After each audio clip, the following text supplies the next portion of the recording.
पांडे इस बुलेटिन में बात करेंगे बीएलए की मुनादी को लेकर। इसके आगे मौत या सरेंडर है। बलूचिस्तान लिबरेशन फ्रंट और बलूचिस्तान लिबरेशन आर्मी ने पाकिस्तानी सेना की नाक में दम कर रखा है और पाकिस्तान बीएलए के ताबड़तोड़ हमलों से थर्रा उठा है। बीएलए और बीएलएफ अब बलूचिस्तान के पंजगूर, सुराब, केच और खरान में टारगेटेड हमले कर रहा है। इन हमलों को बीएलएफ ने ऑपरेशन बाम का नाम दिया है, जिसने पाकिस्तानी सेना और सरकार को हिलाकर रख दिया है। पाकिस्तानी सैन्य चौकियां तबाह हो गई हैं, संचार लाइनें ठप हो गई हैं और सरकारी ढांचे भी जो है वो नुकसान पहुंचाते हुए उनको नजर आया। लेकिन अपनी नाकामी छिपाने के लिए पाकिस्तान ने बेशर्मी से इन हमलों का ठीकरा भारत पर फोड़ने की कोशिश की है। पाकिस्तानी सेना प्रमुख फील्ड मार्शल आसिम मुनीर और उनके प्रवक्ता लेफ्टिनेंट जनरल अहमद शरीफ चौधरी ने बिना किसी सबूत के एनएसए अजीत डोभाल को इस मामले में घसीटा है। खैर, पाकिस्तान का यह रवैया कोई नया नहीं है। पूरी दुनिया यह जानती है कि उसने आतंकवाद को न केवल पनाह दी बल्कि उसे बढ़ावा भी दिया। लेकिन अब वही आतंकी संगठन जिन्हें उसने पाला उसके गले की हड्डी बन गए हैं। हाल के दिनों में बलूचिस्तान में अशांति बढ़ी है क्योंकि वहां के लोग पाकिस्तान की नीतियों से त्रस्त हैं। संसाधनों की लूट और मानवाधिकारों का हनन वहां के लोगों में गुस्सा भड़का रहा है। बीएलएफ और बीएलए जैसे संगठन इसी गुस्से का नतीजा हैं, लेकिन अपनी गलतियों से सबक लेने के बजाय पाकिस्तान भारत को दोष दे रहा है। आज आपको दिखाएंगे कैसे बलूच अपनी आज़ादी के लिए मौत या सरेंडर वाला खेल पाकिस्तानी सेना से खेल रहे हैं। आप रिपोर्ट देखिए।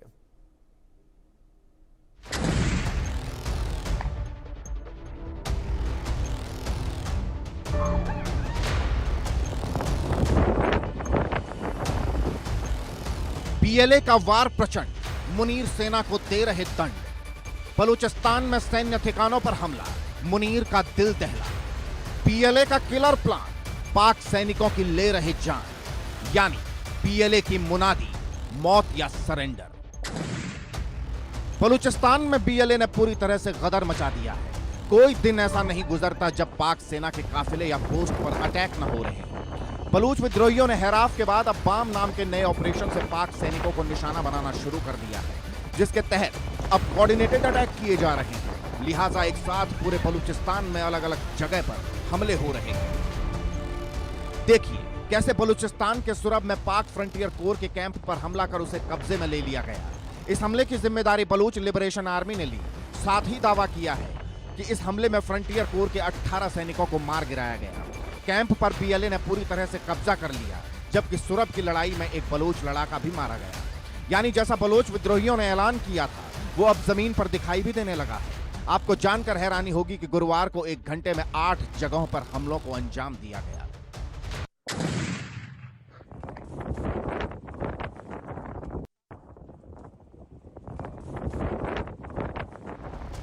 यह तस्वीर पाकिस्तान के बाजौर में अटैक की है। बीएलए ने यहां अटैक किया और पाकिस्तानी सुरक्षा बलों से बड़ी मात्रा में हथियार छीने। देखिए कैसे रॉकेट लॉन्चर, राइफल, दूरबीन, थर्मल डिवाइस कब्जे में ली गई। यह हमला 8 जुलाई को किया गया, जिसकी तस्वीर अब सामने आई। इस साल जनवरी से जून तक के आंकड़ों की बात करें तो बीएलए ने 284 हमलों को अंजाम दिया। इन हमलों में दावा किया जा रहा है कि 668 पाक सैनिकों की मौत हो गई है, जबकि बीएलए ने बलूचिस्तान में 45 अहम स्थानों पर कब्जा कर लिया। इधर बलूचिस्तान में 12 लोगों की हत्या से सनसनी फैल गई। हथियारबंद लोगों ने निर्दोष यात्रियों को मौत के घाट उतार दिया। क्वेटा से पंजाब जा रही बस को मैख्तार के पास निशाना बनाया गया। सभी मृतक पाकिस्तान के पंजाब के रहने वाले थे। बलूच लड़ाकों की तरफ से भी इस हमले की निंदा की गई और कहा गया है जिसने भी ये कायराना हमला किया है उसको बख्शा नहीं जाएगा। देख के वापस छोड़ दिया आपको। मैं नीचे उतरा ही नहीं था, शनाख्ती कार्ड ऊपर आके मेरे हाथ में दे दिया। ऊपर आए थे 3 बंदे, उन्होंने शनाख्ती कार्ड सबसे बारी बारी पूछा कौन कौन है कौन कौन नहीं। मैं तो पहली सीट पे बैठा था, मेरा शनाख्ती कार्ड उन्होंने मुझे ऐसे पकड़ा दिया। आप हजारा हो जो पंजाबी थे उन लोगों को उतार दिया। हाँ, जिनका बेसिकली जिनका जो शनाख्ती कार्ड लाहौर का था ना उनको उतार दिया। उधर फायर कर दिया। फायरिंग की आवाज़ है, बल्ला जाने क्या हुआ क्या नहीं हुआ।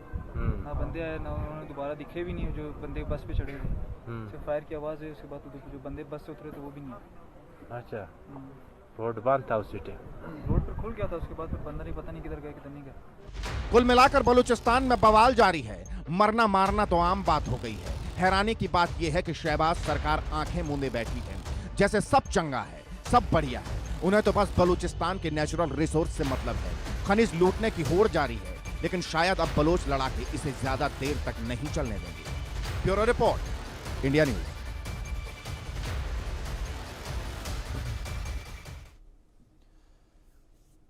तो इस विषय पर चर्चा करने के लिए हमारे साथ दो खास मेहमान जुड़ गए हैं। हमारे साथ रिटायर्ड मेजर जनरल पीके सहगल जी जुड़े हैं डिफेंस एक्सपर्ट के तौर पर, और हमारे साथ बलोच पत्रकार अहमद मस्ती खान जी जुड़े हैं। आप दोनों मेहमानों का बहुत स्वागत है इस चर्चा में। इस चर्चा की शुरुआत सबसे पहले मैं सहगल साहब से करना चाहूँगा। सहगल साहब, मैं आपसे समझना चाहूँगा कि पाकिस्तानी आर्मी के द्वारा जो बलूचिस्तान के अंदर तमाम ऑपरेशन चलाए गए, जो तमाम रणनीतियाँ अपनाई गई, क्या ये सभी की सभी रणनीतियाँ अब विफल होती हुई नजर आ रही हैं? इसमें किसी प्रकार का कोई शक नहीं। जिस माफी का सक्सेस मिल रहा है जी बलूचिस्तान को, साफ तौर पर नजर आता है कि पाकिस्तान की जितनी भी कोशिशें वो एक किस्म से विफल हो रही है। बिल्कुल उसी माफी जैसे ऑपरेशन सिंदूर के जी। समय पाकिस्तान ने 700 से ज्यादा ड्रोन हिंदुस्तान के साथ के खिलाफ फायर किए, एक भी ड्रोन हमला सफल नहीं हुआ। इसी माफी को बड़े पैमाने पर बीएलए के साथ कार्रवाई कर रहे हैं, लेकिन उनका एक भी हमला सफल नहीं हो रहा। जी। बड़े पैमाने पर पाकिस्तान की फौज के लोग मारे जा रहे हैं, उनका मोरल और मोटिवेशन गिर रहा है, और साफ तौर पे उनको कहा जा रहा है कि या तो सरेंडर कीजिए या फिर मौत के घाट उठिए।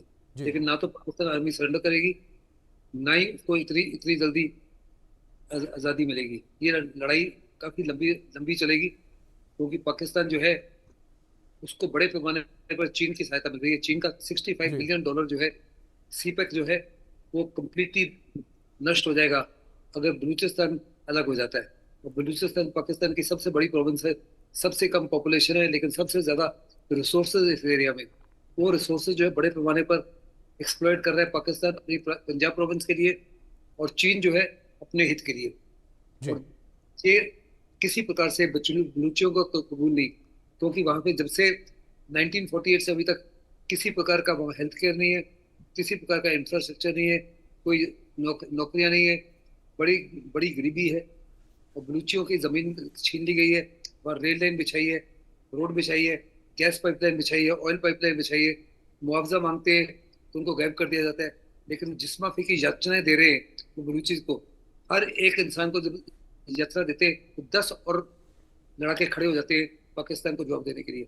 जी। पाकिस्तान वही गलती कर रहा है जो उन्होंने ईस्ट पाकिस्तान में की, और नतीजा हुआ कि ईस्ट पाकिस्तान बाद में बांग्लादेश के रूप में खड़ा हुआ। ऐसे ही पाकिस्तान ने अगर इसी माफी के जुल्म ढाए बलूचियों के खिलाफ, तो यकीनन एक दिन जो है बलूची हर हालत में आजाद हो जाएंगे। लेकिन इस समय सबसे बड़ी समस्या जो है, बलूची को समर्थन मिल रहा है, सॉरी पाकिस्तान को समर्थन मिल रहा है चीन से, ईरान से और अमेरिका से, और ये बहुत बड़ा समर्थन है। इसीलिए असीम मुनीर ट्रम्प से मिले, पाकिस्तान एयरफोर्स चीफ भी वहां गए हुए हैं। उनकी कोशिश होगी कि ऐसे हथियार हासिल किए जाए जिनको बजाय सेना इस्तेमाल करे, जी। एयरफोर्स के माध्यम से, हेलीकॉप्टर्स के माध्यम से अटैक किए जाए। और इसलिए मैं बार बार कहता हूँ, बड़ा लाजमी है कि जल्द से जल्द इंटरनेशनल अमन बाजार से या तरीके तालिबान से या तालिबान से बड़े पैमाने पर बलूची जो है इस माफी के हथियार अपने में शामिल करें, जिसके जरिए वो पाकिस्तान के हेलीकॉप्टर और हवाई जहाजों को मार सके। अगर ये भी बिल्कुल सहगल साहब, एक बड़ी बात आपने कही है जिस तरीके से कि बड़े हथियार शामिल किए जाएं, पाकिस्तानी आर्मी के जो हेलीकॉप्टर्स हैं, विमान हैं, उनको मार गिराया जा सके। अहमद मस्ती खान जी, मैं आपका रुख करूंगा। और अहमद जी, अगर बात बीएलए और बीएलएफ के जो लगातार हमले हैं पाकिस्तानी आर्मी के ऊपर, उसको लेकर बात की जाए, एक और पाकिस्तानी आर्मी, पाकिस्तानी सरकार जो है वो बीएलए बीएलएफ को आतंकी संगठन कहती है, लेकिन पूरी दुनिया को ये कहीं ना कहीं पता है कि किस तरीके से बीएलए और बीएलएफ बलूचिस्तान की आज़ादी की लड़ाई लड़ रहे हैं। ये देखें, इनका कल के दिन इन जो पाकिस्तान में सब में पावरफुल गैदरिंग होता है जी। आपको मालूम है वो क्या कहलाता है? जी। वो कहलाता है कोर कमांडर्स मीटिंग। जी। कोर कमांडर्स जो हैं तकरीबन 3 दर्जन या 30, ये जो हैं ये दरअसल पाकिस्तान के समझें कि ये सफ़ेद और स्याह के मालिक, पूरे पाकिस्तान को कंट्रोल करने वाले यही लोग हैं, क्योंकि इनके हाथ में बंदूक है। देखें वहाँ आइन वाइन जो भी है उसके ऊपर तो ये अमल दरामद नहीं करते हैं, जैसे सबको मालूम है कि आइन का तो ये मजाक उड़ाते हैं। तो ये कोर कमांडर्स की जिस दिन मीटिंग हो रही थी रावलपिंडी में, उसी दिन हमारे नौजवानों ने बलूचिस्तान लिबरेशन फ्रंट के उसी दिन उन्होंने ऑपरेशन बाम का अनाउंसमेंट किया और उन्होंने 24 घंटे के अंदर उनकी अभी अभी अनाउंसमेंट आई मेजर गौराम साहब की तरफ से, जो उनके स्पोक्स पर्सन हैं, कि उन्होंने अपने जो 80% मकासद हैं वो हासिल कर लिए हैं। उन्होंने तकरीबन 70 हमले किए इनके एसेट्स के ऊपर, इनके लोगों के ऊपर। कल के दिन जो है मिलिट्री इंटेलिजेंस और आईएसआई के अच्छे खासे लोग मारे गए हैं बलूचिस्तान में।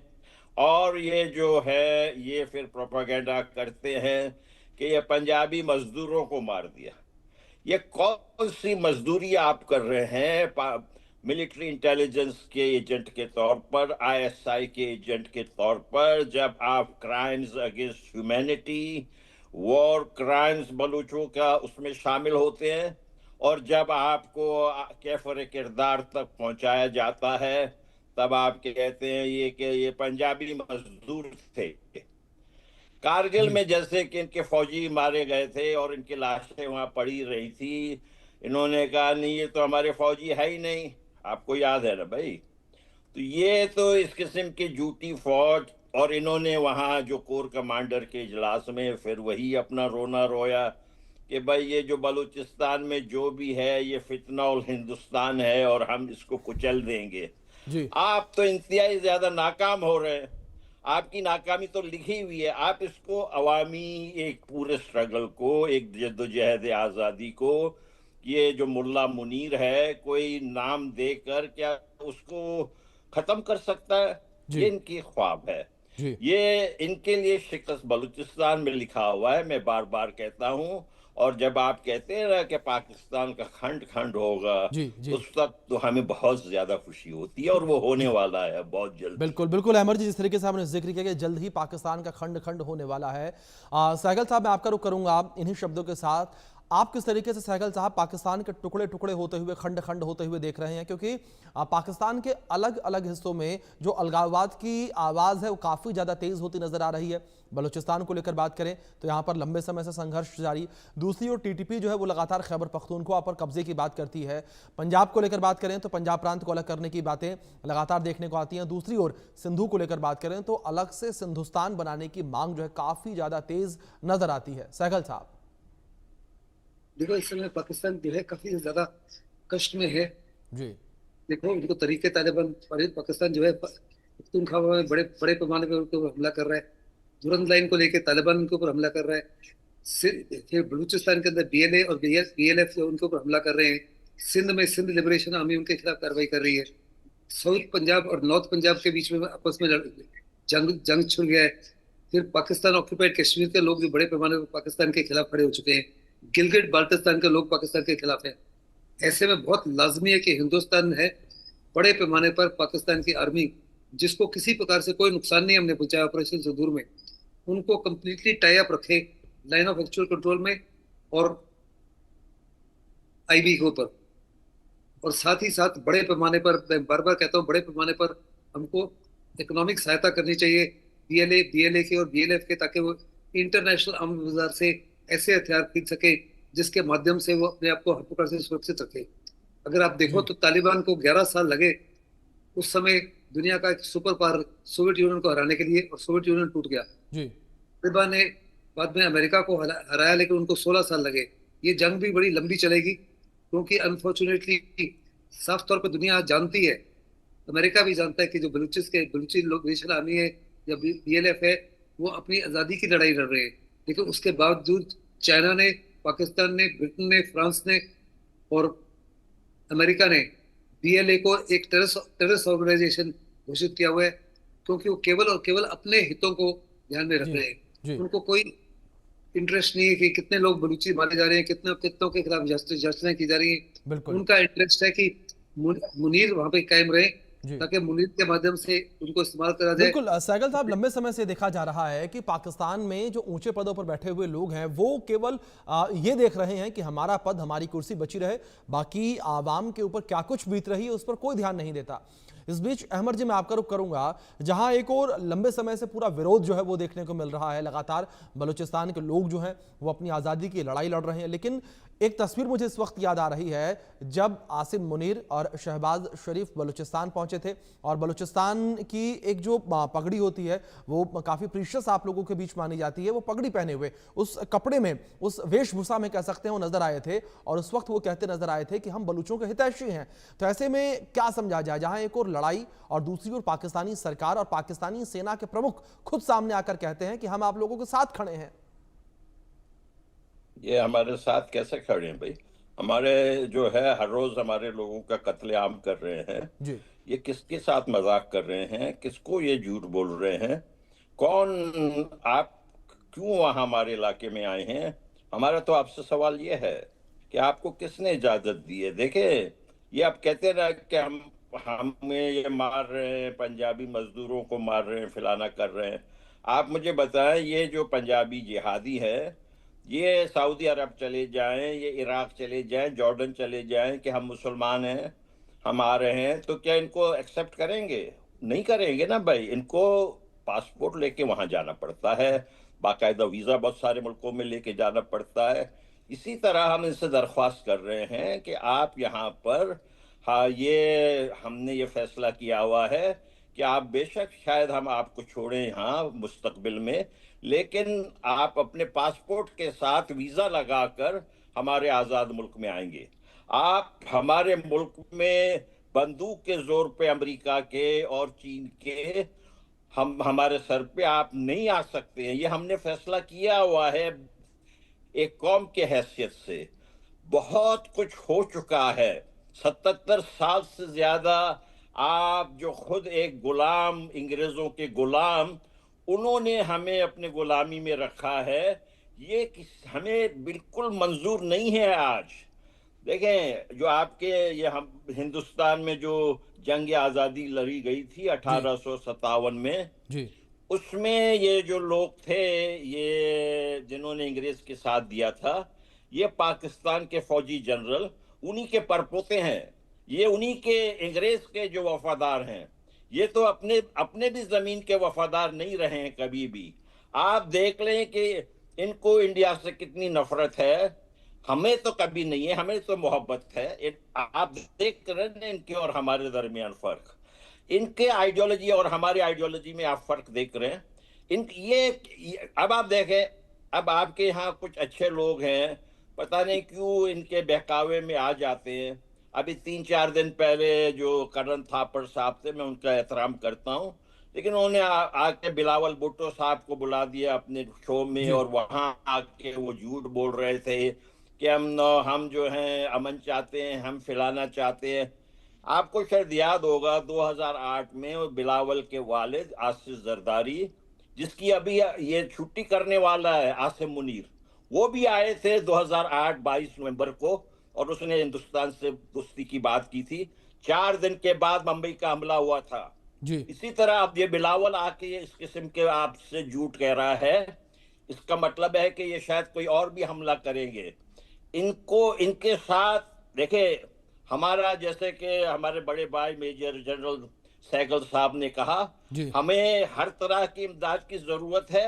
हम इनको ऐसे एंगेज रखेंगे यहाँ पर कि ये आपकी तरफ बुरी नजर से देख भी नहीं सकेंगे। बिल्कुल, हम इनको यहाँ से भगा देंगे। बिल्कुल। और अहमद जी, इसी कड़ी में जो है, हमले हैं वो लगातार देखने को भी मिल रहे हैं। जिस तरीके से बीएलएफ और बीएलए लगातार हमले कर रहा है, और तस्वीरों में हम लगातार ये देख रहे हैं कि किस तरीके से पाकिस्तानी आर्मी चौकियों को छोड़ छोड़ कर भाग रही है। मेजर साहब, मैं आपका रुख करूंगा। सहगल जी, अगर बात यहां पर बीएलए और बीएलएफ के हमलों को लेकर करें, जिस तरीके से बीएलएफ और बीएलए के हमले पिछले कुछ दिनों में काफी ज्यादा तेज हुए हैं, ऐसे में क्या सहगल साहब ये कहना अब ठीक होगा कि जहां बीएलए को एक समय पर अनट्रेंड लड़ाकों का ग्रुप कहा जाता था, ये लड़ाके अब ट्रेंड है, और इतने ट्रेंड हैं कि पाकिस्तानी आर्मी से ज्यादा ये बेहतर तरीके से लड़ाई लड़ सकते हैं? इसमें किसी प्रकार का कोई शक नहीं कि बीएलए के जो सैनिक हैं वो साफ तौर पे पाकिस्तान के ऊपर हर प्रकार से हामी हो रहे हैं। पाकिस्तान से ज्यादा जी। काबिल हैं, पाकिस्तान को ज्यादा नुकसान पहुंचा रहे हैं। जी। अभी बड़ा बड़ा लाजमी है कि ये अपने ऑपरेशन को कोऑर्डिनेट करें, जी। सिंध लिबरेशन आर्मी के साथ में, तरीके तालिबान पाकिस्तान के साथ में, पीओके के लोगों के साथ में, जी। साउथ पंजाब के लोगों के साथ में, और पंजाब प्रोविंस जो हार्टलैंड है पाकिस्तान के अंदर, पाकिस्तान के हार्टलैंड के अंदर बड़े पैमाने पर जॉइंट ऑपरेशन करें और वहां पे नुकसान पहुंचाए।